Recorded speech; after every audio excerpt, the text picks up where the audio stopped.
नमस्कार. आपण या दशकामध्ये मनुष्य स्वभावाचे प्रकार, मनुष्य स्वभावाची लक्षणं समर्थाने सांगितलेली पाहतोय. कळतच नाही अशी माणसं एक वेळ परवडली, ज्याला अगदी सुरुवातीला समर्थाने मूर्ख असं म्हटलं. म्हणजे त्यांची लक्षणं सांगितली. त्याला डायरेक्ट मूर्ख म्हणायचं की कारण नाही, ती कमतरताच आहे, कळतच नाही आहे. एखादी गोष्ट कळली नाही तर काही मोठं बिघडत नाही. न कळणाऱ्याला सांगितलं, एकदा नाही 4 वेळा सांगितलं की कळेल. त्यामुळे तसं म्हटलं तर मूर्ख एक वेळ परवडले. तरी देखील समर्थाने कुविद्या, रजोगुण, तमोगुण, मानवी देह एवढा मिळाला आहे की ज्याचं आपल्याला काहीतरी चांगलं भलं करता येईल. तो मानवी देह मिळून सुद्धा जो वाया घालवतो त्याच्यासाठी ही अशी लक्षणं सांगितली. आज आता अगदी पराकोटीलाच म्हणजे चांगलं पण सांगितलं नाही असं नाही. समाजामध्ये विचारी, विवेकी माणसं असल्याशिवाय समाज चालत नाही. त्यांची ही उत्तम लक्षणं, भक्ती अंतःकरणात असणाऱ्या मंडळींची लक्षणं ही पण समर्थांनी आपल्याला सांगितली. सत्वगुणी, सद्विद्या, विरक्ती ही पण लक्षणं आपण ऐकली. पण तरी देखील आता ग्रंथाचा अभ्यास आपल्याला करायचा आहे.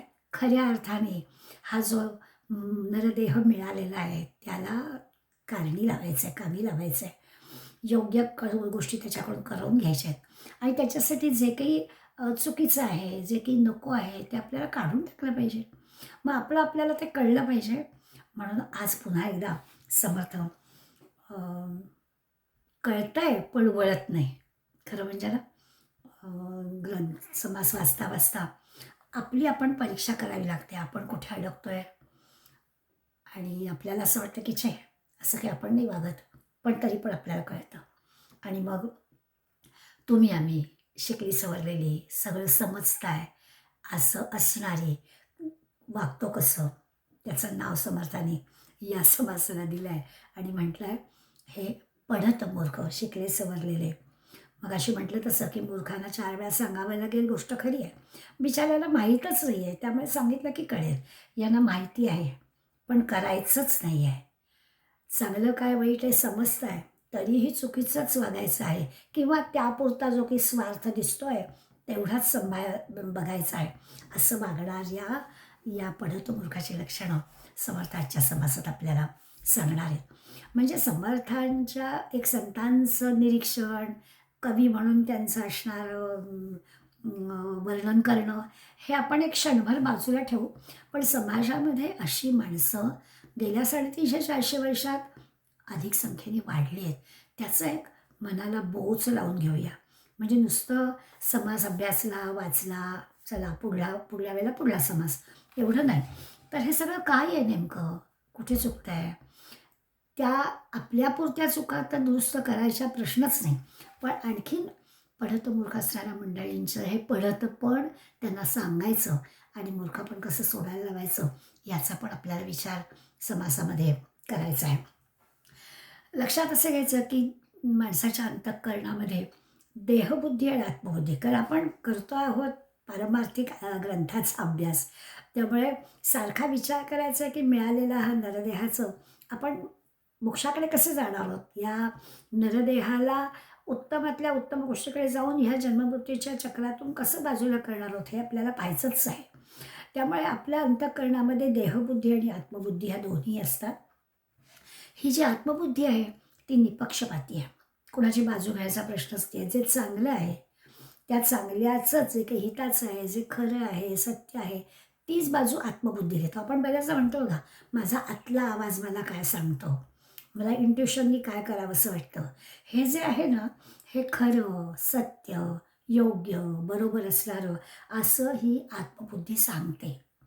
त्याच्या उलट जे तात्पुरतं खरं, त्यावेळेला त्या देहाला सुख देणारं, ते जे आहे ते पक्षपाती आहे. ते देहबुद्धी पक्षपातीपणाचा विचार करते. असं या देहबुद्धीचा, आत्मबुद्धीचा आपण विचार केला तर मग आपल्याला लक्षात येतं की तुमचा आमचा प्रापंचिक माणसाचा गोंधळ कसा होतो. गोंधळ म्हणजे काय? त्या क्षणाला आपल्याला जे फायद्याचं वाटतं, म्हणजे जेव्हा हे करू का ते करू, हे करू का नको असे प्रश्न समोर असतात. त्यावेळेला त्यावेळेचं काय फायद्याचं आहे, ते क्षणभर का होईना ते सत्य वाटतं, ते हिताचं वाटतं आणि ते करण्याकडे म्हणजे तात्पुरत्या सुखाकडे जाण्याचं नेमकं घडतं आणि ते जे आहे ना, ते पडतं मूर्खपण आहे. थोडा विचार करायचा, थोडा विवेक करायचा. सारखं-सारखं आपल्याला संत सांगतात, रिॲक्ट आफ्टर 24 अवर्स. याचा अर्थ लगेच इमिजिएट त्याच्याबद्दल काही आपलं मत देण्याचं किंवा आपली लगेच कृती होण्याची आवश्यकता नाही. थोडंसं विवेकाचा विचार करावा आणि त्यावर आपण निर्णय घ्यावा असं सांगतात. म्हणजे हा नेमक्या पडतो मूर्खाचं काय, जर त्याला सत्कर्म काय आहे ते कळतं तरी तो कुकर्म करतो. त्याला बरोबर काय आहे, योग्य काय आहे सगळं कळतं, तरी देखील तो निंद्यकर्म करतो. नेमकं काय हवं आहे ते माहिती असून सुद्धा तो ते चुकीचं कर्म करतो.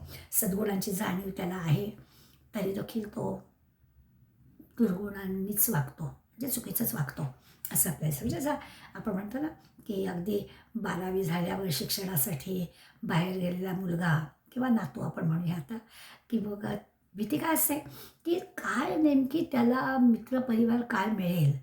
कारण अशा वेळेला काय बरोबर काय चूक कळतंय, पण तरी चुकीचं आचरण होण्याची शक्यता असते भोवतालच्या वातावरणामुळे, भोवतालच्या लोकांमुळे आणि त्यावेळेला हे जे काही सदाचार आहेत, सद्गुण आहेत हे कळतात, पण तरी देखील दुर्गुणांगी लागतात, चुकीच्या मार्गाने केलं जातं.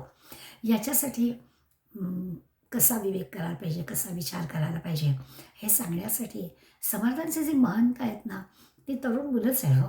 त्यामुळे सगळं जरी आपण आता निवृत्त झाल्यावर वाचत असलो, तरी देखील त्यांचं सांगणं जे आहे ते तरुणांसाठी, महंतांसाठी, जीवन सुरू होणाऱ्या या मंडळींसाठी आहे. त्यामुळे खरंच सदाचार कळतोय, पण तरी भ्रष्टाचार केला जातो आहे.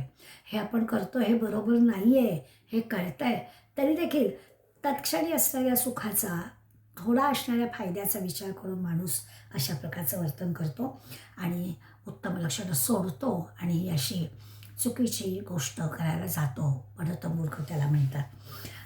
थोडक्यात लोकांसागे ब्रह्मज्ञान आणि आपल्याला मोठं म्हणजे आपण कसंही वर्तन केलं तरी चालेल अशा प्रकारचं हे असतं. स्वतःवर जेव्हा वेळ येते तेव्हा मग ते ब्रह्मज्ञान काही आठवत नाही.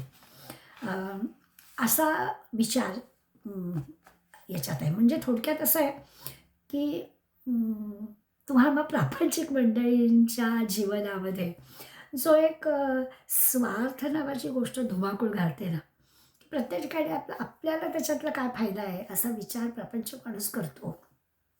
कळत असतं. म्हणजे आता अगदीच व्यवहारातलं उदाहरण द्यायचं झालं, तर खरोखरच गॅस सिलेंडरचं काय होईल? या भीतीपोटी सिलेंडर संपलेला नसून सुद्धा नवीन आणणारी मंडळी होती ना हो. मग आता ह्यांना काय म्हणायचं?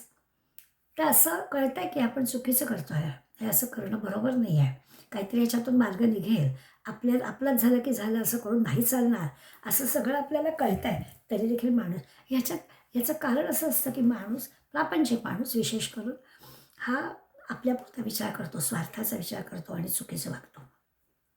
पारमार्थिक क्षेत्रामध्ये तर काय, खरं म्हणजे पारमार्थिक क्षेत्रातले शब्द आहेत ना, आपण विरक्त शब्द पाहिला आहे. अनासक्त असावं, फळाशीचाही पाहू नये, अत्यंत निस्वार्थी असावं, असा सगळ्या या पारमार्थिक याचा विचार करताना गुण लागतात.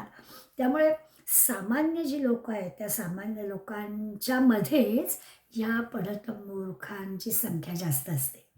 जे पारमार्थिक आहेत, जे बिचारे संत महंत आहेत, त्यांच्यामध्ये पण होतं असं मात्र की परमार्थामध्ये जेव्हा पडत मूर्ख म्हणजे ही लागतो, तेव्हा मात्र अगदी समाजाला जणू काही कीड लागली. म्हणजे सज्जन जेव्हा चुकीचं वर्तन करतात, तेव्हा मात्र समाजाला कीड लागली असं म्हणायची वेळ येते. आज आपण पाहतोय की सज्जन माणसं जेव्हा चुकीचं वर्तन करताना दिसतात, की मारे राजकारणाच्या गप्पा मारायच्या, लोकांना बोलायचं, सज्जन माणसं असली पाहिजेत मंत्रिमंडळामध्ये, देश चालवायला सज्जन माणसं असली पाहिजेत असं म्हणायचं. पण मात्र तुमच्या आमच्या घरातल्या मुलांना राजकारणामध्ये जायचं नाही असं ठामपणे सांगायचं. कारण माझ्यापुरता मी विचार करायचा, देश वगैरे सगळं नंतर. हे जे सगळं आहे ना, हे पडत मूर्खाचं लक्षण आहे. असो, आपल्याला खूप समर्थांनी हे दिलेले आहेत. म्हणजे म्हणून मग सुरुवातीलाच म्हटलं की त्यांच्या निरीक्षण शक्तीची कमाल वाटते की बारीक बारीक गोष्टी त्यांनी आणि सर्वांच्यामध्ये असणाऱ्या आपल्याला त्यांनी सांगितल्या. लक्षात असं घ्यायचं की सावरकरांनी जसं म्हटलं होतं की मला सज्जनांच्या शिथिलतेची भीती वाटते. सज्जन गप्प राहिला ना की त्याचं भय जास्त वाटतं. तसं इथं आहे. पारमार्थिक क्षेत्रामध्ये हे जर काही आलं ना तर ती जास्त गडबड आहे. नाहीतर प्रापंचिक जो आहे तो बिचारा तो स्वार्थाचा विचार करतो. त्यांनी करणं योग्य नाहीच आहे. पण हा संसर्ग पारमार्थिक क्षेत्रामध्ये लागता कामा नये, सज्जनांच्या क्षेत्रामध्ये लागता कामा नये. सज्जनांनी, विचारांनी, विवेकांनीच आचरण केलं पाहिजे असा विचार या सगळ्या समासामध्ये आपल्याला करायचा आहे. पहिल्या ज्या 2 ओव्या आहेत त्याच्यामध्ये त्यांनी व्याख्या सांगितली आहे. ती आता आपल्याला माहिती आहे की शिकला सवरलेला, कळतंय सगळं पण तरी चुकीचं वर्तन करणारं त्याला म्हणायचं. पण पण तरीसुद्धा समर्थ पहिल्या 2 ओव्यातच आपल्याला एक असं सांगतात की हे मी जरी सांगत असलो तरी श्रोती न मानावे दुःख. आपण हा सगळा समास वाचू तेव्हा तुमच्या आमच्या मनाला वाईट वाटतं ना, स्वाभाविक आहे. पण आपल्याला आधीच सुरुवात करण्यापूर्वीच समर्थाने सांगून टाकलं की ह्याच्यात दुःख मानायचं नाही. आपल्यामध्ये हे असे दुर्गुण आहेत असं लक्षात आलं, आढळलं, तरीही दुःख मानायचं नाही, मनाला लावून घ्यायचं नाही. प्रयत्नांनी या गोष्टी बाजूला करता येतील. अवगुण देखोनी टाळता येतील. आपल्याला कळलं फक्त पाहिजे एवढाच त्यातला अर्थ. त्या पहिल्या 2 ओव्यांमध्ये लक्षणं पण सांगून झाली आणि एवढं वाईट वाटून घ्यायचं कारण आहे. आपण प्रयत्नपूर्वक ह्या ज्या अ, वर्तनामध्ये काही आपण चुकीचं वर्तन करत असलो तर ते दुरुस्त करता येईल. आणि पुढे 3ऱ्या ओवीपासून यादी द्यायला सुरुवात केली. पहिल्या 3 ते 14 ओव्यांमध्ये समर्थ आपल्याला सांगणार आहेत आचार आणि विचार. म्हणजे विचार चांगला आहे पण आचरण चुकीचं आहे किंवा ज्ञान आणि क्रिया कळतंय सगळं पण तरी कर्म चुकीचं. मग अशी एक मैत्रीण म्हणाली की सकाळी उठलं की किती सगळं छान वेळेवर आवरतं पण काय माहीत नाही झोपच येते. आता हे आपलं आहे ना की आपल्याला कळतंय की वेळेवर उठलं तर सगळं वेळेवर होतं. त्यामुळे ज्ञान आहे, कळतंय सगळं, पण आपल्या हातून क्रिया होत नाही. असं या बारीक-बारीक गोष्टी ज्या आहेत त्या आपल्या लक्षात आल्या. आता आपल्याला कळतं की अरे माहिती आहे, काय योग्य ते कळतंय, फक्त तसं आचरण होत नाही आहे. त्या आचार आणि विचार, ज्ञान आणि क्रिया, ध्येय आणि साधन, काय आपल्याला करायचं आहे नेमकं? तिथं जाण्यासाठी करत असणारी जी काही साधनं आहे, त्याच्यामध्ये गडबड करून नाही चालणार. आपल्या ध्येयाकडे जायचं आहे ना, ते ध्येय 24 अवर्स आपल्या मनामध्ये राहिलं पाहिजे, तशीच साधनं झाली पाहिजे. उगाच आपला वेळ वाया जातोय असं नाही वागता कामा. हे कळतं, तरी देखील माणूस चुकीचं वर्तन करतो. अशा 3 गोष्टी समर्थाने 3 ते 14 ओव्यांमध्ये आपल्याला सांगितले. याची उदाहरणं समर्थाने कितीतरी दिली असली, तरी आम्ही त्याच्यात कशी भर घातली आहे, हे आपल्याला कळेल. आचार आणि विचार, विचार चांगले आहेत, कळतंय सगळं. म्हणजे एखादा डॉक्टर, की त्याला सगळ्याचं काय चांगलं, काय वाईट हे माहिती आहे. तोच जर सिगारेट ओढत असला, ड्रिंक्स घेत असला, तर त्याला काय म्हणायचं? त्याला कळतंय ना, की हे आपलं वर्तन आहे ते चुकीचं आहे. त्याला ज्ञान आहे, त्याला माहिती आहे. मग त्याच्या क्रियेचं काय? म्हणजे दवाखान्यातून यायला उशीर होतो आणि रात्री जेवण उशिरा घ्यावं लागतं, हे इलाज नाही आहे. कारण तो त्याचं ते काम आहे. परंतु ते असं व्यसनाच्या अधीन जाणं हे काही ज्ञानाला शोभणारी गोष्ट नाही. त्यामुळे आपल्याला जे काही ज्ञान आहे त्याचं आचरण म्हणजे जो काही विचार आपल्याला कळलेला आहे, त्याचं आचरण आपल्याकडनं झालंच पाहिजे. अगदी पारमार्थिक याचा विचार केला तर अनेक ग्रंथांचा अभ्यास केला, सगळं येत आहे, सगळं माहिती आहे, विद्वान आहेत. अगदी आत्मज्ञान, ब्रह्मज्ञान वगैरे सगळं तोंडाने पुष्कळ काही-काही सांगता येतंय. पण या सगळ्याचा जर मलाच येत आहे असा अहंकार असेल, अहम अहम करोति इति अहंकार असं म्हटलं, की जो मी करतो ना, तर त्याला काहीच कळलेलं नाही असं होतं. त्यामुळे मग त्याच्याकडून काय होतं हे अशा ह्याच्यातून स्वतःबद्दलचाच फक्त जे काही अभिमान आहे, अहंकार आहे, मीच कसा शहाणा आहे असं सांगितलं जातं आणि बाकीच्यांना क्षुल्लक लेखलं जातं. त्याला पढत मूर्ख म्हणायचं. समर्थ आपल्याला सगळ्या क्षेत्रातली उदाहरणं देऊन सांगणार आहे. काही वेळा असं असतं की टोकाची भूमिका घेतली जाते. म्हणजे ठीक आहे, प्रत्येकाला स्वातंत्र्य, हल्लीची भाषा आहे, स्पेस लागते प्रत्येकाला. तर स्वातंत्र्य हवं बरोबर आहे. पण स्वातंत्र्याबरोबर इतका काही बंधनरहित स्वातंत्र्याचा पुरस्कार समर्थ म्हणतात करण्याची आवश्यकता नाही. जसं असताना मी गमतीनं सांगते, आता हल्ली एकत्र कुटुंब कमी आहेत, परंतु घरामध्ये समजा सासरे आहेत, खरं त्यांच्या त्यांच्या खोलीत आहेत, त्यांचं काही पेपर वाचन चाललं आहे. प्रत्येकाजवळ हल्ली लॅचकी असते, जो तो आपापल्या किल्लीनी दार उघडून येतो आणि तसं नवरा बायको दोघं ऑफिसमधनं आलेत, काहीतरी तू मैमै झाला आहे आणि हळू बोल, बाबा घरात आहेत. हे जे आहे ना, आता खरं म्हणजे बाबाला ऐकायला पडत नाही आहे. पण तरी देखील त्या आपल्या सगळ्या स्वातंत्र्यावर, आपल्या सगळ्या विचारांवर, आपल्या सगळ्या वागणुकीवर कुठेतरी काहीतरी बंधन आहे. हे पढताला कळतं, शहाण्याला कळतं. पढत मूर्खाला कळतं, तरी तो चुकीचं वागतो. अशा प्रकारे लक्षात आलं तर पढत मूर्ख कोण आणि कशी भर घातलेली आपल्याला कळेल. कधी-कधी जुन्या गोष्टी ज्या आहेत त्याच्याबद्दल खिल्ली उडवणं, उपहास करणं. जसं असतं ना, की आपल्याला सगळ्यांना म्हणजे त्या जो बोलणारा असतो त्याला पण माहिती असतं, की बा आठवड्यातून एकदा आपल्या शारीरिक आरोग्यासाठी उपास करावा. आता त्याला उपास म्हणावं किंवा आणखीन काही शब्द वापरावे, लिंबू पाण्यावर राहतोय वगैरे वगैरे काहीतरी. तर हे पटतं, आचरण केल्याचा फायदा पण होतो, हे सगळं माहिती आहे. पण करणाऱ्या माणसाची खिल्ली उडवायची झाली तर त्याच्यावर काही बोललं जातं. खरं म्हणजे उपवासाच्या मागे संयम नावाची गोष्ट आहे, की नाही बाबा आज एक दिवस नाही खायचं असं, आणि ते फायद्याचं आहे हे माहिती असतं. पण खिल्ली उडवणाऱ्यांना काय करता येतं. आम्ही पण उपवास करतो. खिल्ली उडवणाऱ्या माणसाचं वक्तव्य, आम्ही पण उपवास करतो. 2 खाड्यांमध्ये कडकडीत उपवास. आता हे खिल्ली उडवणं आहे की नाही, 2 खाड्यांमध्ये म्हणजे आत्ता थोडंसं काहीतरी खाल्लं, तासाभराने पुन्हा काहीतरी तोंडात टाकलं, त्यातल्या मधल्या वेळामध्ये म्हणे मी उपवास करावा, या बोलण्याला काय म्हणावं. तर हे कळत असून त्या गोष्टीचं महत्त्व काय आहे ते माहिती असून तरी देखील दुसऱ्याच्या याची खिल्ली उडवणं असे जे असतात, त्याचा पण समर्थाने विचार केला, की ही सगळी मंडळी अशा प्रकारे दुसऱ्याला खोटं पाडणारी आणि माहिती असून, म्हणजे माहिती नसेल तर गोष्ट वेगळी, की त्यातलं महत्त्व काय आहे हे कळलेलं असून सुद्धा. आपण कसे शहाणे आहोत आणि दुसरा कसा दोषी आहे ह्याच्याकडे ज्याचं सारखं असतं, की माझंच बरोबर आहे. मी म्हणतच होतो, त्याला पढतं मूर्ख म्हणायचं. ठीक आहे, तू म्हणतच होतास आणि ते बरोबर पण होतं, पण ते दरवेळेस काही बोलून दाखवायची आवश्यकता नाही आहे. पण असा बोलून दाखवणारा जो असतो तो पढतं मूर्ख, किंवा लोकांच्या मनाला लागेल असं बोलणं, टोचेल असं बोलणं, वाईट वाटेल असं बोलणं. याला पण कसं आहे, की मोठी मोठी माणसंसुद्धा असं हे करतात. पण आपल्याला सामान्य मंडळींचा पण हे लक्षात घेतलं पाहिजे. म्हणजे रजोगुणी, तमोगुणी जे आहेत, दुष्ट, कपटी, खोटं बोलणारे, यांच्याबद्दल तर काही बोलायलाच नको, याचं वर्णन करून झालेलं आहे. परंतु हे असं करणारे आणि म्हणजे समजूत असणारे जेव्हा असं वागतात, तेव्हा त्याच्याबद्दल मात्र समर्थन आणि स्वाभाविकच तुम्हा आम्हाला असं वाईट वाटतं, की असं आपल्या हातून होता कामा नये. होत असेल तर आपल्याला सावरून घेतलं पाहिजे, बदल केला पाहिजे. समर्थ वर्णन, समूळ ग्रंथ पाहिल्या वेळेनं उगाच ठेवी जो दूषण, तो दुरात्मा दुराभिमान मत्सरी करी. असं खरं म्हणजे ह्या अर्थाची ओवी आणि पूर्वी येऊन गेलेली आहे. तर सगळी गोष्ट पूर्ण माहिती पाहिजे. समूळ ग्रंथ पाहिल्या वेळं आपल्याला पूर्ण जर माहिती नसेल तर आपण बोलू नये, त्याच्यावर वक्तव्य करू नये.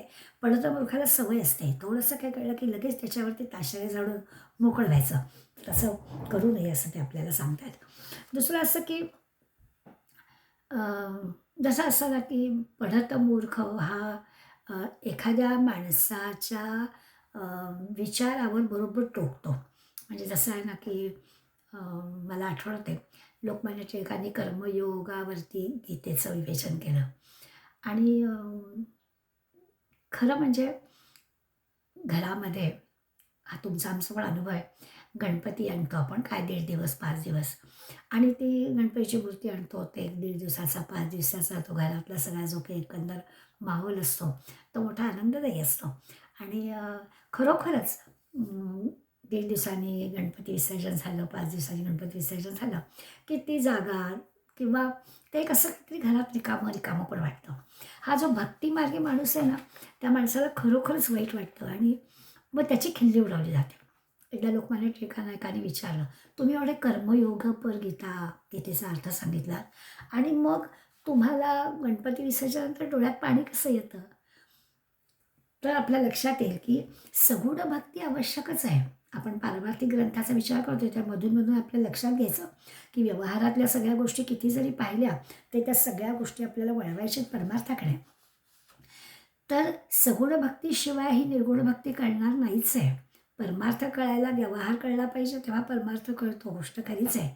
तेव्हा लोकमान्यांनी म्हटलं होतं की अहो सगुण भक्तीचा विचार हे पण मला पण मान्य आहे, कर्मातून ती सगुण भक्ती करायची आहे याच्यासाठी. तर असं थोडंच बघायचं आणि त्याच्यावरच आपली काहीतरी पुस्ती जोडायची अशी मंडळी असतात. त्याला समर्थ पढत मूर्ख म्हणतात. घमेंडी असतात, रागीट असतात, बोलतात एक करतात भलतंच असं असतं.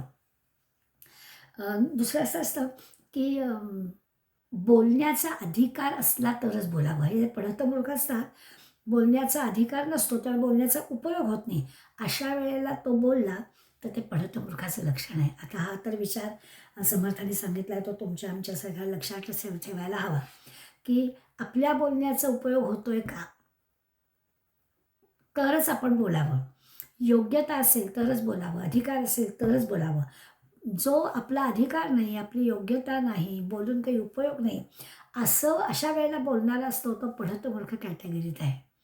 आता हे आपल्यासाठी पण आहे ना. समाजामध्ये, घरामध्ये, व्यवहारामध्ये अनेकदा असं होतं की खरंच बोलण्याचा उपयोग आहे का? उपयोग होणार आहे का? आपला बोलण्याचा अधिकार आहे का? अधिकाराच्या मर्यादेच्या कक्षेतच आपण काय ते करावं.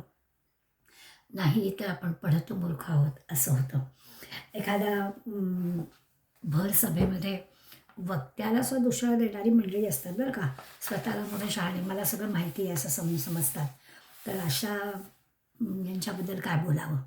किंवा चांगलं काहीतरी करतात. तुम्हाला नाही ना जायचं, तुम्हाला नाही ना करायचं, का करू? पण दुसऱ्या चालले का गीतेला? अरे वा, मग तुम्ही झालं. कोणी चांगलं करताय तरी देखील त्यांना कुठे म्हणायचं संतांना.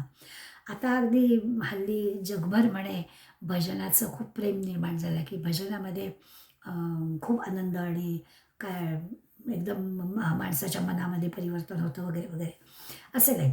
तर हे असं खिल्ली उडवणारी मंडळी खूप असतात. दुसरा काही चांगलं करत असेल तर त्याच्यात त्याला मुद्दामून त्रास द्यायचा, त्याचे दोष काढायचे. आपण मराठीत म्हण आहे ना की आपलं कळत नाही, दुसऱ्याचं बरोबर कळतं. दुसऱ्याचं एवढंसं कुसळ पण दिसतं, आपलं मुसळ दिसत नाही. तर ही सगळी पढत मूर्खाच्या लक्षणांची यादी आहे. बरं ह्याला ना कळत असतं सगळं, म्हणजे ज्ञान सगळं असतं. फक्त दुसऱ्याला समाधान मिळेल असं वर्तन त्याचं नसतं. आपल्या ज्ञानाचा उपयोग दुसऱ्याला आनंद मिळण्यासाठी व्हावा असं वर्तन तो करत नाही. अशा सगळ्या गोष्टी पहिल्या 3 ते 14 ओव्यांमध्ये समर्थाने आपल्याला सांगितलेत.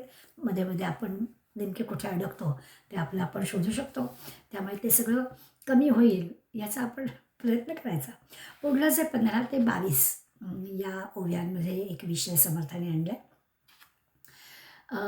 त्याच्यामध्ये त्यांनी कामवासना, पैसा आणि लौकिक आपलं काय तो बडेजाव याच्यामध्ये रमणारा जो असतो आणि ह्याच्यात रमणारा जो असतो, म्हणजे जरा वेळ मिळाला ना की आज काय करूया, की लगेच नाटक, सिनेमा, शॉपिंग हेच आठवतं. कारण दुसरं काही करायचंच नाही आहे.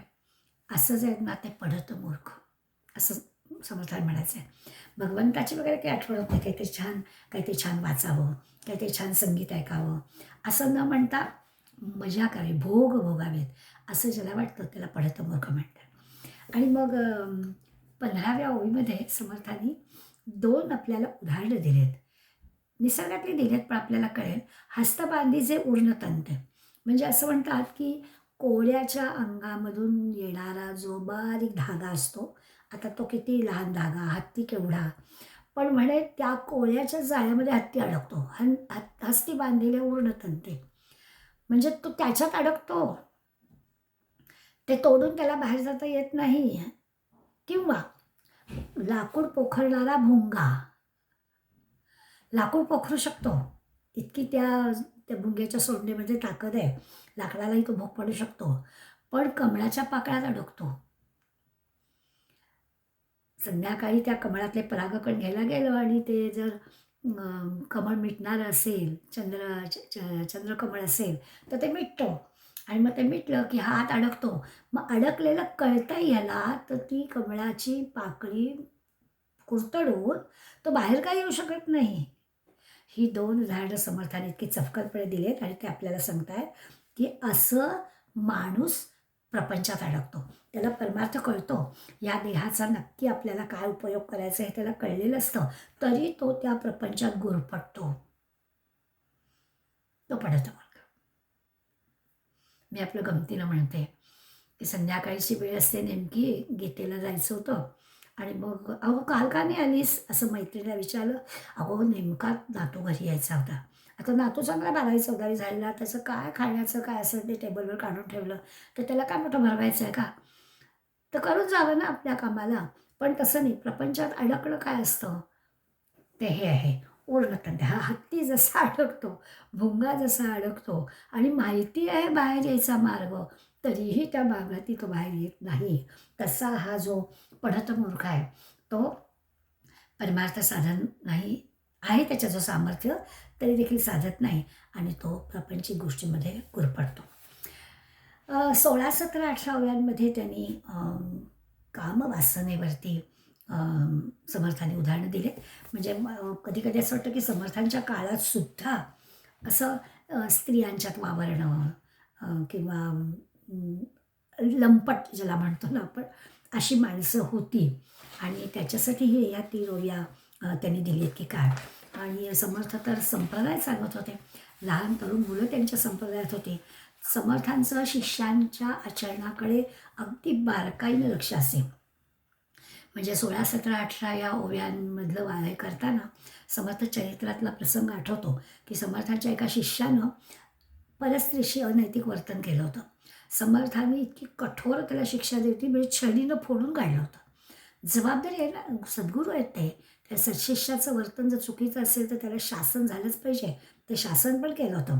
अशा कसं आहे, की संप्रदायामध्ये जर अशा घटना वाढल्या, तर संप्रदायाचं स्वरूप शुद्ध राहणार नाही. त्यामुळे काळजी घ्यायलाच हवी. यासाठी समर्थांनी ती काळजी घेतली होती. समर्थांचा एक शिष्य होता, उत्तम गायक होता. कीर्तनामध्ये गाण्याला फार महत्त्व असतं. त्यामुळे त्याचं कीर्तन फारच चांगलं व्हायचं. संगीतातली जाण होती त्याला. पण त्याला एकदा एका वेश्येशी बोलताना समर्थांनी पाहिलं. 3 वर्ष समर्थांनी त्या शिष्याला कीर्तन बंद अशी शिक्षा केली. अनुष्ठान करायला लावलं, साधना करायला लावली. 3 वर्षांनी त्याला पुन्हा संप्रदायात घेतलं, पुन्हा कीर्तनाचा मान त्याला दिला. पण त्याची चूक काय आहे ती दाखवून दिली. ह्या ज्या 3 ओव्या आपण समर्थांनी सांगितल्या, तेव्हा असं लक्षात येतं, की किती बारकाईनं समर्थांनी संप्रदायाची वाढ केली. एवढ्या 11-12 ठिकाणी मठ काढणं, एवढी तरुण मुलं त्या ठिकाणी मठपती करणं, ही काही साधी गोष्ट नव्हती. तर अशा वेळेला किती त्या प्रमुखाने काळजी घ्यायला पाहिजे ते आपल्याला दिसेल. त्यामुळे त्यांनी म्हटलं, की असं बायकांमध्ये वावरणं, बायकांच्यामध्ये राहणं, इतकं कशाला? त्यांनी तर म्हटलं आहे, की शहाळा माणूस असं जे करत नाही, तो जो करतो त्याला, कारण हे जो करणारा असतो ह्याला काही कळत नाही असं नाही, की त्याला कळतंच आपण चुकीचं वागतोय. पण चुकीचं वर्तन करताना तो जो काही कामनेचा मोह होतो, त्या मोहाला तो बळी पडतो. मग त्याला पुन्हा चांगल्या मार्गावर आणण्यासाठी काही करावंच लागतं. ते समर्थाने समर्थाने याच्यामध्ये स्त्रियांचा अभिनय करणाऱ्यांना पण दोष दिलेला आहे. म्हणजे पूर्वीच्या काळी, आता आपल्याला त्याचं काही वाटत नाही. आता स्त्रियांचा हे अभिनय पुरुष करतात, पुरुषांचा अभिनय पण स्त्रिया करतात. पण समर्थांच्या वेळेला अभिनय म्हणजे आधी पुरुषांनी स्त्रीचा अभिनय करणं, हे पण समर्थाला मान्य होतं. पूर्वी काही स्त्रिया अभिनय करत नव्हत्या त्यांच्या काळामध्ये. पण तरी देखील समर्थाने स्पष्ट म्हटलं आहे, की असं स्त्रियांचा अभिनय करणारे, स्त्रियांचं सोंग घेणारे आणि हे केलं, की आपोआपच भगवंताचा विसर पडतो. त्यामुळे आपल्या संप्रदायामध्ये अशा गोष्टी नाहीच चालणार, असं स्पष्ट सांगितलेलं आहे. आणखीन एक 15 ते 22 मध्ये त्यांनी विषय दिला, की जे काही विद्वान आहेत, विरक्त आहेत, चांगलं ब्रह्मज्ञान कळत आहे, महायोगी आहेत, पुष्कळ साधना केलेली आहे, ते जर आपल्या ज्ञानाचा गैरवापर करत असतील, तेही समर्थ पडतं मूर्ख यादीमध्ये देतात.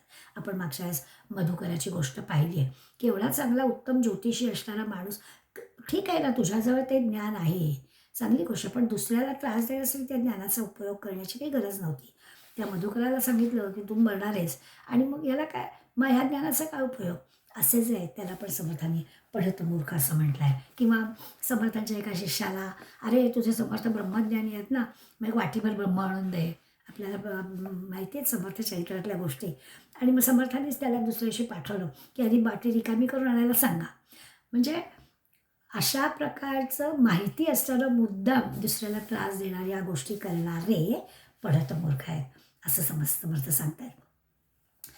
कोणाचं काही चांगलं ऐकलं म्हणजे अम, त्या चांगल्यात काहीतरी दोष शोधायचा. खरं चांगलं आहे तर चांगलं म्हणावं ना. म्हणजे एखाद्याने समजा आपल्या जवळची देणगी दिली आणि एखादं चांगलं काम उभं केलं आणि आपण ते सगळेजण बघायला गेलो, तर ते झालं दाखवून की मग नंतर म्हणायचं, कुठल्या मार्गाने पैसे मिळवले तरी देणगीचं मोठं कौतुक करतात. अरे काय करायचं आहे आपल्याला? त्याला 4 पैसे मिळाले तर त्यांनी चांगल्या कामासाठी तरी ते वापरले असं म्हणावं ना. आपण आपल्याशी विचार करा, की आपल्याला समजा लॉटरी लागली तर आपण असं काही करणार आहोत का? आपण आपल्यासाठीच वापरणार आहोत? म्हणून समर्थ आपल्याला सांगतायत, की कुणाचं काही चांगलं झालं तर त्याला त्याच्यातला दोष काढू नये. चांगल्याला चांगलं म्हणावं. जो असं करतो तो पडतो मूर्ख. मी नेहमी गमतीने एक उदाहरण देते. शेजारीची 2 मुलं, दोघंही 12वीला. आपला पण मुलगा 12वी, शेजारीच्याचा मुलगा 12वी. दोघं शेजारी राहणारे अनेक वर्ष, त्यामुळे चांगलं माहिती होतं. आणि माहीतच होतं की आता हा पेढे घेऊन येईल आणि म्हणून त्याला काहीतरी बक्षीस वगैरे पाकीट तयारच करून ठेवलं होतं. त्याप्रमाणे आला, काका काकूला नमस्कार केला, पेढे दिले. यांनी पण त्याला काय बक्षीस द्यायचं होतं ते दिलं, सगळं झालं. आणि मग तो बोलला, "छान, तुला आता मनाचं खाऊ दे, छान ॲडमिशन मिळू दे." असं तोंडभर कौतुक पण केलं. आणि तो मुलगा गेला, दरवाजा लागला मात्र की सुरुवात. काय मग गेले वर्षभर पाहतोय, काय पैसा खर्च केलेत, किती क्लास लावलेत, किती आईने रजा घेतली, किती बाबांनी रजा घेतली, सारखे मागे होते, मिळाले अरे मिळाले ना मार्क हो, तुम्ही करायचे होते तुमच्या मुलासाठी. तर दुसऱ्याचं जे चांगलं झालं आहे त्याच्यात चांगलं पाहावं. जे चांगलं पाहत नाही असे काहीतरी त्याच्यावरती वक्तव्य करतात ते पढत मूर्ख. त्यावेळी म्हटलं ना, की आपल्या भोवताली अशी कितीतरी उदाहरणं आपल्याला दिसतात. पुढे 23व्यापासून 30व्या होईपर्यंत आणखीन एका प्रकारचे पढत मूर्ख समर्थाने नंतर आपल्या ते शेवटी सांगणार आहेत. म्हणजे खरं तर क्षमाच मागणार आहेत, की मी एवढं सगळं सांगितलं आहे. खरं म्हणजे श्रोत्याला आवडणार नाही, कारण श्रोत्यांच्यातल्याच गोष्टी मी सांगतो आहे ना, पण मला क्षमा करा असं समर्थ म्हणणार आहेत आपल्याला. 23व्यापासून 30व्या होईपर्यंत ते म्हणत आहेत, की पढत मूर्खाचं सगळ्यात प्रमुख लक्षण म्हणजे भगवंताला विसरणं. तुम्ही काय करताय ते, परंतु भगवंताला विसरणं काही योग्य नाही. ते काय होतं, हे पढत मूर्ख कशालाच कुणालाच मानत नसल्यामुळे ते पटकन विसरतातच भगवंताला. स्वतःचं कल्याणही करून घेत नाहीत, त्यामुळे त्यांना भगवंताचं विस्मरण होतं. हा पढत मूर्खाचं फार मोठं चुकीचं लक्षण आहे, की हे असं असता कामा नये. भक्ती जाणत नाहीत, भाव जाणत नाहीत, भजन नाही, पूजन नाही, पूजा नाही, अर्चा नाही. बोलतो एक, करतो एक. आणि बोलायच्या गप्पा पुष्कळ असतात. फार काही दूर जायला नको आहे. आपल्याला आपली पुढली पिढी, आपण त्याला काही सांगायला गेलो तर अशीच उत्तरं देते बरं का. तुमचा आमचा अनुभव काही वेगळा नाही आहे. आपण जर अगदी मुलीला, सुनेला, भाचीला म्हणून बघा, की "अगं, रोज रामरक्षा म्हणावी." मी म्हणते, असं उत्तर आपल्याला येतं. आता मी म्हणते हे उत्तर जे आहे ते काही चुकीचं आहे, खोटं आहे असं नाही माझं म्हणणं. आपला जो रामरक्षा म्हणावी असं म्हणण्यामागचा हेतू असतो, की आपल्या लहानपणी आपल्या आजी-आजोबांनी किंवा घरातल्या माणसांनी म्हटली, आपली आपोआप पाठ झाली. आपल्याला कोणी संथा दिली नाही, आपल्याला कोणी म्हण म्हणायला बसवलं नाही. आपल्या वेळेला ज्या काही वातावरणाची गोष्ट होती, की भोवताली हेच होतं म्हणून होऊन गेलं. आता मुद्दाम करावं लागतंय. म्हणून मग आपल्याला असं वाटतं, की पुढल्या पिढीसाठी आपला देखावा करायचा नाही आहे, पण काय बरोबर, काय चूक हे आपल्याला जर कळतं आहे, तर आपण तसं पुढल्या पिढीला घडवण्यासाठी करायला हवं. तर आपल्याला उत्तर असं मिळतं, मी करते. त्या करत असेल तर त्याचा परिणाम असा दिसला पाहिजे, की त्याचा उपयोग होतो आहे का, हे पण पाहिलं पाहिजे. पण ह्या मंडळींचं असं असतं, ते कशालाच मानत नसल्यामुळे खरं म्हणजे स्वतःचं नुकसान करून घेतात. 23व्या ओळीमध्ये जो समर्थांनी हे केलं ना, की हा वेदांत आणि व्यवहार म्हणजे सगळं कळतं आहे. येत नाही असं नाही. त्याचं महत्त्व कळलेलं नाही असंही नाही, सगळं कळलेलं आहे. वेदांती आहे, 4 ग्रंथ वाचलेले आहेत, पण तरीही त्याला पढत मूर्ख केव्हा म्हटलं जायचं. तर समर्थांनी एक उदाहरण दिलं आहे. समर्थांच्या चैत्रात एक उदाहरण आहे. रामनवमीचा उत्सव होता आणि चाफळला छान सगळी मंदिरामध्ये सजावट केलेली होती. खूप ठिकाणी छान छान रांगोळ्या काढलेल्या होत्या आणि तिथे एक हा असा वेदांती आला, अगदी ठरवूनच आल्यासारखा. आणि मग त्यांनी काय केलं, रांगोळी पुसायचा प्रयत्न केला. आता हे आपण चुकीचं वर्तन करतो हे कळत होतं ना, त्यामुळे ते लपून छपून करावं लागलं. जेव्हा चुकीचं करतो ना, कळून सुद्धा चुकीचं वर्तन करतो तेव्हा लपून छपून करावं लागतं. तसं तो करत होता. पण एवढी छान रांगोळी पुसावी असं त्याच्या मनात आलं आणि ते कर्म त्याचं लपून छपून चालू झालं. उत्सवामध्ये शिस्तीसाठी स्वयंसेवकांची योजना केलेली असायचीच. त्यामुळे 2 स्वयंसेवकांचं त्याच्या ह्या वागणुकीकडे लक्ष गेलं. म्हणून त्यांनी त्याला हटकलं आणि मग हटकून हा काही ऐकणारा नाही आहे म्हणून त्यांनी आपल्या समर्थांकडे पाठवलं. समर्थांना सगळी गोष्ट कळली की हा असं असं रांगोळी पुसत होता म्हणून त्याला आणलेलं आहे. समर्थाने त्याला विचारलं की अरे असं का करतोयस तू? त्यावेळेला तर वेदांती ना त्यांनी उत्तर दिलं, यद दृष्टम तद नष्टम. जे सगळं दिसतंय ते नाहीसंच होणार आहे. आता ही गोष्ट तर खरीच आहे. रोज आपण दारात रांगोळी काढतो. दुसऱ्या दिवशी सकाळी पुन्हा आपण आपला दरवाज्यातलं हे पुसतो उंबरठा, पुन्हा रांगोळी काढतो. तर या दृष्टम तद नष्टम हे त्यांनी सांगितलं. समर्थ व्हायला अगदी बरोबर आहे. पण तरीही असं जरी असलं तरी समर्थाने त्याला मंदिरामध्ये हे हे जे काही नियम आहेत ते लागू होणार नाहीत. उत्सव आहे त्यामुळे सगुण मूर्तीची पूजा आपण करतो आहोत, उत्सवामध्ये उपासना करतो आहोत. त्यामुळे या सगळ्या ज्या गोष्टी आहेत त्या करायला पाहिजे. निर्गुणाचे जे नियम आहेत, यदृष्टम तन्नष्टम, हे आता उत्सवामध्ये असे लावणं योग्य नाही असं सगळं समजुतीने समर्थाने त्याला सांगितलं की ते नियम इथे लावून चालणार नाही. पण वेदांत आणि व्यवहार याची गल्लत असताना तो शिकला सवरलेला पढत असणारा त्याला नुसतं असं सांगून भागणार नाही. म्हणून मी समर्थाने सांगितल्याला विचारलं, अरे तू सुद्धा डोळ्यांनी दिसतोच आहेस, मग तुला सुद्धा रांगोळीसारखं केलं तर तुला पण लाथाबुक्क्याने बाहेर काढतो. तेव्हा त्याचे डोळे उघडले.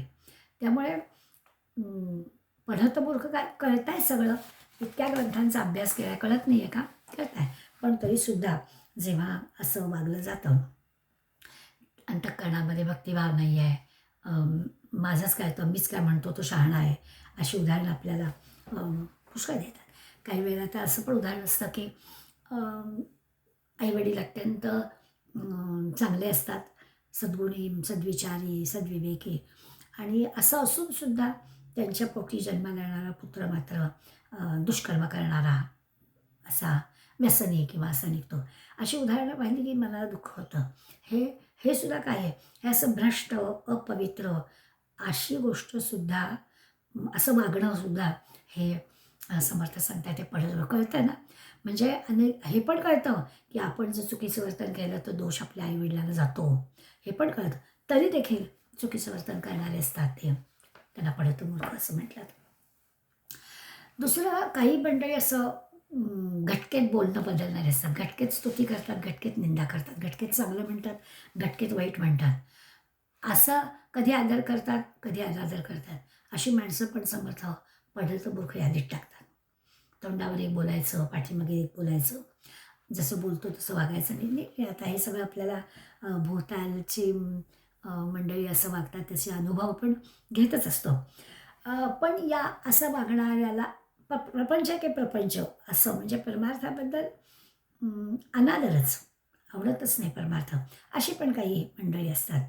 तर जसं असतं ना की नाही मी निवृत्त झाल्यावर करीन दासबोधाचा अभ्यास. आता समर्थाने सांगितलं की नाही, आधी प्रपंच करावा नेटका, मग घ्यावे परमार्थ विवेका. त्यामुळे आम्ही आपला आधी प्रपंच करतो असं सांगणारे जे असतात ते पढत मूर्ख. अरे आधी आणि नंतर म्हणजे काय? प्रपंच करतानाच परमार्थ करायला हवा आहे. प्रपंच पण उत्तम कर आणि परमार्थ पण उत्तम कर असं समर्थानं आपल्याला सांगायचं आहे. तर हा विचार पटलाय पण वागत नाहीत, त्यांना पढत मूर्ख म्हणायचं. चांगल्या वागण्याचं नाटक करणारे, म्हणजे खोटं खोटं आपलं आचरण किती शुद्ध आहे, आपण किती सात्विक आहोत, आपण किती चांगले आहोत असं नाटक करायचं, मनात भाव नाही असं नाटक करणारे पण पढत मूर्ख. अशी पण उदाहरणं सभोवताली आपल्याला दिसतात, की आपल्याला कळतं, की ह्यांचं हे आत्ताचं वागणं हा दिखाऊपणा आहे. प्रत्यक्ष मनामध्ये यांच्या असा आदरभाव नाही आहे, हे पण आपल्याला कळतं. आणि असंच आहे, की खोटंच करणारे, लपूनछपून करणारे असे जे असतात, त्यांचं वागणंसुद्धा आता त्यांचं काही सुधारायला आपण जायचं नाही, पण आपल्याला कळतं आहे आपण तसं करायचं नाही, एवढंच फक्त आपण पाहायचं. समर्थ 30व्या ओळीमध्ये एक सूचना करतात. ते म्हणतात, "रात्रंदिवस करी श्रवण, न सडली आपले अवगुण." म्हणजे काय? हे असं सारखं रात्रंदिवस ऐकून सुद्धा जो कोणी आपले अवगुण सोडत नाही, तो पडतो मूर्ख. सांगितलं जात आहे, शिकवलं जात आहे, पण तरी काही प्रयत्न करायचा नाही. रोज सांगायचं, रोज सांगायचं. सांगणारा दमेल, पण वागणारा नाही जमणार. अशीच भोवताली माणसं असतात. त्याला समर्थ पडतं मूर्ख म्हणतात. हा कळतं आहे, पण तरी देखील. नंतर 31, 32, 33 ओव्यांमध्ये समर्थ त्यावेळेच्या कीर्तनकार, प्रवचनकार यांच्यामधल्या पडत मूर्खांबद्दल पण बोललेत. आता मी जे समर्थ बोललेत आणि समर्थांच्या वेळेचे कीर्तनकार, प्रवचनकार असं म्हटलं असलं तरी आज आपल्या लक्षात येतं, की या सगळ्या मंडळींच्या या पडत मूर्खपणामध्ये आता 350 वर्षात भरच पडलेली आहे. आता म्हणजे काय?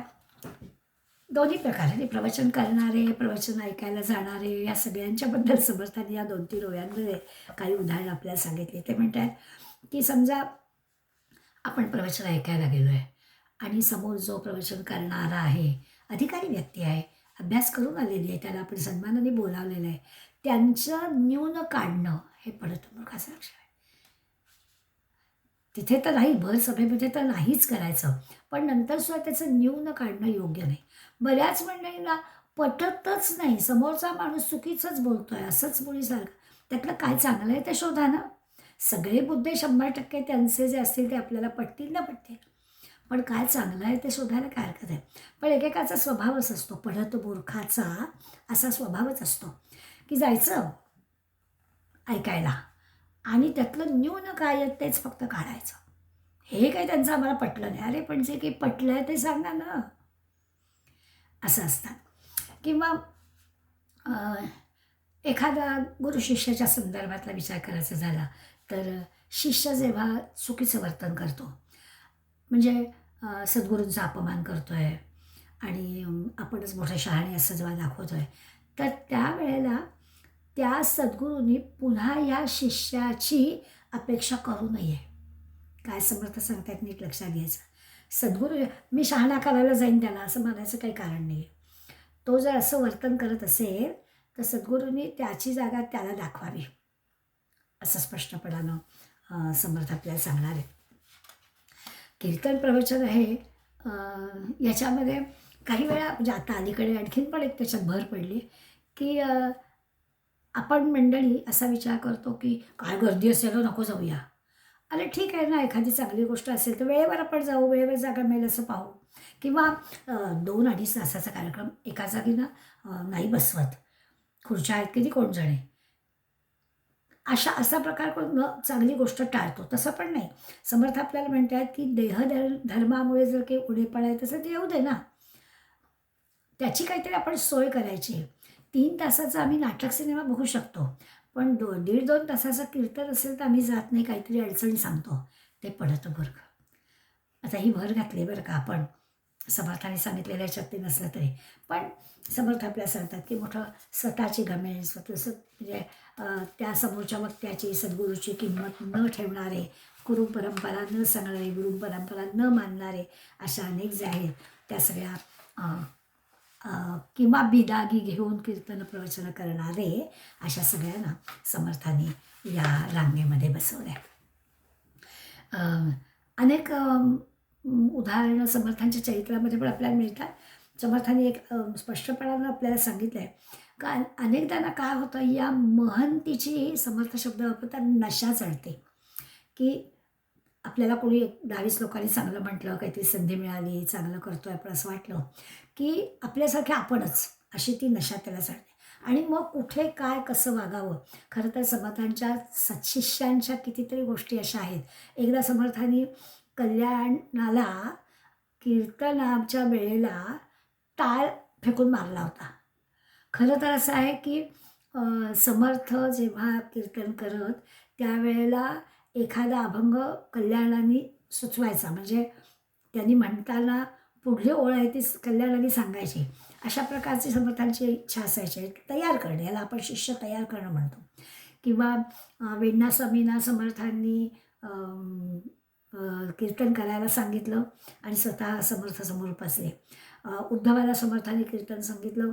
उद्धवाच्या कीर्तनामध्ये प्रत्यक्ष हनुमान नृत्य करतायत असं दृश्य तरी लोकांना पण दाखवलं. असे अनेक चांगले प्रसंग समर्थ शिष्यांमध्ये आहेत. पण तरी देखील समर्थ जेव्हा आपल्या ह्या पढतमूर्ख यादीमध्ये टाकतात तेव्हा ते म्हणतात काही वेळा या शिष्यांना ही महंतीची नशा चढते आणि मग आपण सद्गुरूंच्या सारखेच बरोबरीचे आहोत अशा प्रकारचं त्यांना वाटायला लागतं की मर्यादा प्रत्येकाला कळली पाहिजे ना. पण तशी न कळता ते जेव्हा अशा प्रकारचं वर्तन होतं तेव्हा समर्थ अशाही शिष्याला त्यांची जागा दाखवून देत. म्हणजे आता मी कल्याण स्वामी, वेण्णा स्वामी, उद्धव स्वामींची जी उदाहरण दिली त्याच्या उलट पण मंडळी समर्थ संप्रदायात त्या काळात होती. समर्थांना त्यांनाही शहाणं करावं लागलं आहे. समर्थ नेहमी म्हणायचे त्यांना बुद्धिमत्ता, पराक्रम आणि नेतृत्व. बुद्धिमत्ता, पराक्रम आणि नेतृत्व हे गुण असले म्हणजे चांगलेच आहेत. हे सगळे गुण असायलाच हवेत. त्याच्या बरोबरीनं दास्यभाव असला पाहिजे.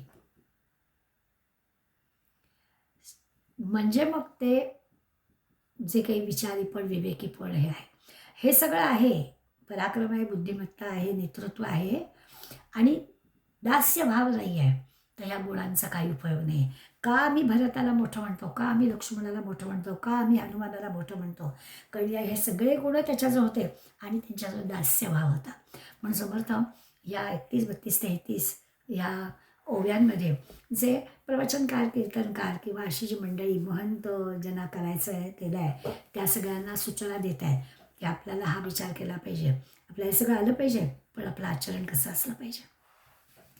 नंतरच्या 35व्या ओवीमध्ये समर्थ सांगतात की परमार्थाचा वापर स्वार्थासाठी, प्रपंचासाठी असं करायचं नाही.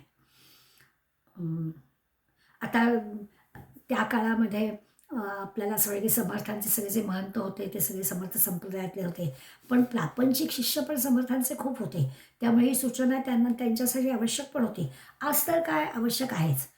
निदान आपल्या प्रत्येकाने हा विचार केला पाहिजे.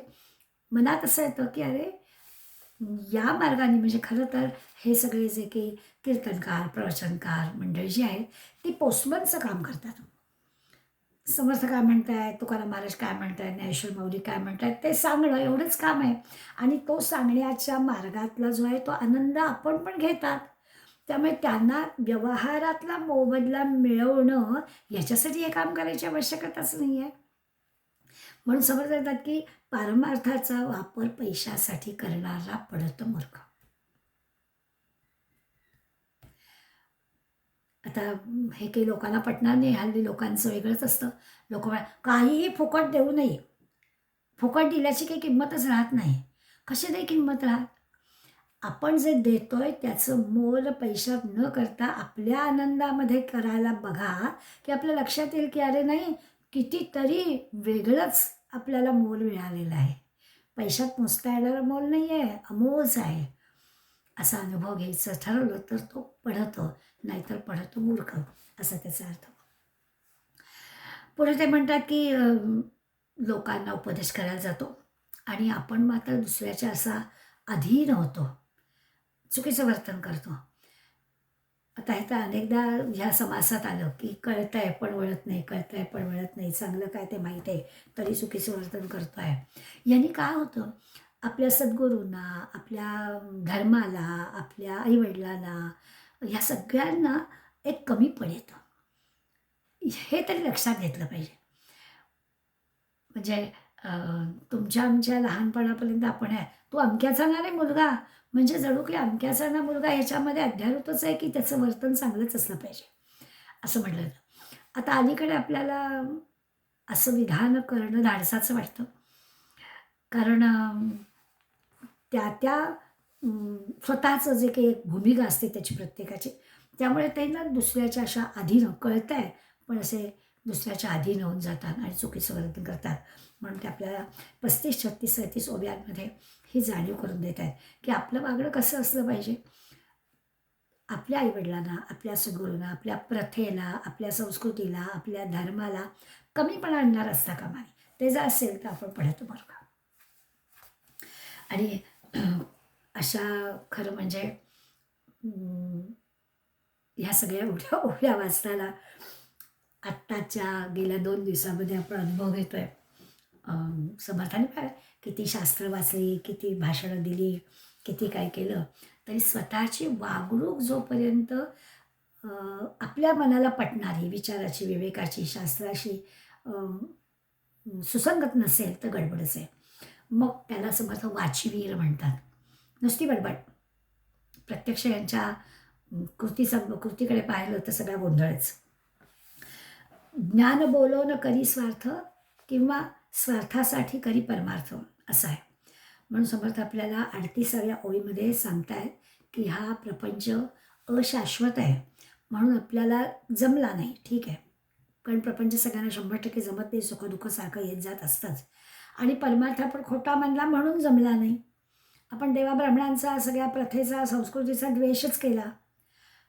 असं असल्यामुळे समर्थांनी पढत मूर्ख लक्षण आपल्याला सांगितले. पुन्हा एकदा मी सांगते, प्रपंच अशाश्वत आहे. त्या प्रपंचामध्ये सुख दुःख ये झाला चालूच राहतात. त्यामुळे तो जमला नाही, बरोबरच आहे. प्रपंच सगळ्यांना सगळ्या 100% जमतच नाही. प्रपंच म्हणजे परममूर्खा माझी मूर्ख जो संसारी मानी सुख.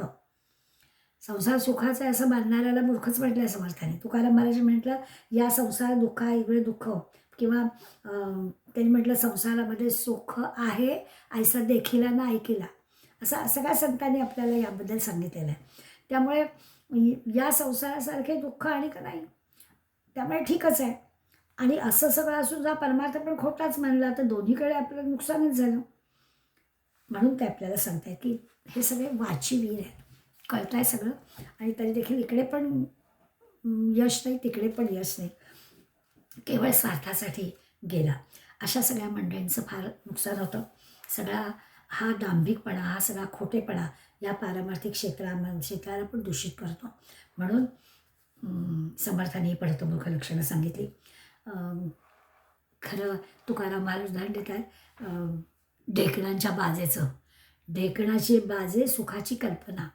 तर म्हणाले अशी काही कल्पना करता येईल का हो? आता हल्ली ढेकूण संपलेला आहे, परंतु आपल्याला माहिती आहे की ते बाजेमध्ये किती रॉकेलचे वगैरे हे सगळे मारावे लागायचे फवारे, आणि उकळतं पाणी बिणी घालून. पण त्याची ती लागण लागली की काही खरं नाही. तर त्या ढेकणाच्या बाजेवर सुखाली झोप येईल असं म्हणता येईल का? तसं म्हणाय की संसार काही सुखाचा होणार नाही, परमार्थाकडेच आपल्याला वळलं पाहिजे. या आपल्या मिळालेल्या नरदेहाचा आपण योग्य तो उपयोग करून घेतलाच पाहिजे, असं सगळं सांगितलं. पण हे सगळे खोटं वागणारे, अहंकाराने वागणारे, माझंच खरं म्हणणारे इतके पढत मूर्ख भोवताली असतात. लोकांनी आपल्याला नाकारलं आहे, आपलं मुख्यमंत्रीपद गेलं आहे, पण मुख्यमंत्रीपद सोडणार नाही, आंतरराष्ट्रीय न्यायालयात जाईल, हे सगळं काय आहे? हे सगळं पढतो मूर्खाचीच लक्षणं आहेत असं आपल्याला दिसेल. म्हणून 38व्या वयीमध्ये पुन्हा एकदा या दोन्हीकडे आपलं नुकसान होत आहे याची जाणीव समर्थाने करून दिली. 39व्या वयीमध्ये चक्क समर्थाने क्षमा मागितली. क्षमा मागितली म्हणजे असं ऐकलं संस्कृत सुभाषित, दुर्जनम प्रथमम वंदे सज्जनम तदनंतरम. हा पढत मूर्ख असा दुर्जन आहे की समर्थांना जणू काही म्हणायचं आहे की याला आधी पहिल्यांदा नमस्कार करा, मग सज्जनांना. तसं आहे. त्यामुळे पहिला आणि 10वा दोन्ही मूर्खाची आणि पढत मूर्खाची लक्षणं समर्थाने सांगितली. आणि मध्ये बिचारे सगळे सज्जन, संत, शहाणे वागणारे, सद्विद्येचे, सात्विक असणारे, भक्त असणारे यांचं वर्णन केलं. आणि या पद्धतीने 40 ओव्यांचा हा समास समर्थाने केला. गेले 2-3 दिवस आपण ह्या देशामधल्या पढत मूर्खांमध्ये कशी भर घातली आहे त्याचं वर्णन ऐकतोय किंवा वाचतोय, पाहतोय दूरदर्शनवर. मला खरंच फार वाईट वाटलं. किती पंतप्रधानांनी साधं पण गंभीर आव्हान केलं आहे आपल्या सगळ्याला. थोडी बचत करा, अनावश्यक वापर कमी करा, देशाला आर्थिक लाभ मिळेल. अशी ताकद द्या. याच्यात काही चुकीचं सांगितलं नाही. म्हणजे आपण पेट्रोल आयात करायचं. तिथे आपल्याला जास्त पैसे द्यायला लागत आहेत. कारण युद्ध आहे आणि इथे मात्र भाव वाढवून चालणार नाहीत. आता ही जी काही सगळी कोंडी आहे, याच्यासाठी आपल्याला जो काही सांगितलेला आहे मार्ग, तो आपण ऐकून घेतला पाहिजे, समजून घेतला पाहिजे, विचार केला पाहिजे, विवेक केला पाहिजे. पण ही पढत मूर्ख मंडळी ना खिल्ली उडवतात, उपहास करतात. काय सांगतायत, त्याच्यामागे हेतू काय आहे ह्याचा विचार करत नाहीत. आणि शिकली सवरलेली माणसं जेव्हा अशी खिल्ली उडवताना आपल्याला ऐकायला लागतं ना, त्याचं वाईट वाटतं. झालं खरंच असं, की एकीकडे विषय डोक्यात पढतमूर्ख लक्षणांचा होता आणि हे सगळं दूरदर्शनवर वगैरे बघत होते. देश आधी आणि मग तुमचं राजकारण हा विचार पढतमूर्खांना कळतच नाही आहे. आपल्याला आठवत असेल लालकृष्ण हे लालबहादूर शास्त्रींनी एक दिवसाचा उपवास करायला सांगितला होता. खरं एका दिवसाचा उपवास नाही का, पण एका दिवसाच्या उपवासाने दुष्काळामध्ये किती हात दिला, किती धान्य वाचलं, याचा आपल्याला म्हणजे दिसायला छोटी गोष्ट, पण किती परिणामकारक असते याचं ते उदाहरण आहे. जे मोठे मोठे बदल असतात ना, ते सामान्य लोकांच्या निर्णयातूनच होतात. आज आपण पश्चिम बंगालमध्ये पाहिलं, की निर्णय मोठा झाला, पण तो सामान्य लोकांच्या बदलामुळेच झाला. तर अशा सगळ्या गोष्टी लक्षात घेतल्या पाहिजेत. नाहीतर आपण समर्थांचे पढतमूर्ख लक्षणांची 40 ओव्यांचा समास 400 ओव्यांचा सुद्धा करू, अशी परिस्थिती आहे. त्यामुळे मूर्ख परवडले, पण पढतमूर्ख नकोत, असं जे सुरुवातीलाच आपण म्हटलं, ते आपल्याला पक्कं पटेल. आणि हे पढतमूर्ख पण आपल्यामध्ये कुठे येणार नाही, इतका विचार, विवेक दासबोधातून आपल्याला समर्थ देत आहेत. त्याचा वापर करून आपण आपल्या वेळेचा, आपल्या बुद्धीचा, आपल्या नरदेहाचा योग्य पद्धतीनं उपयोग करून घ्यायचा आहे.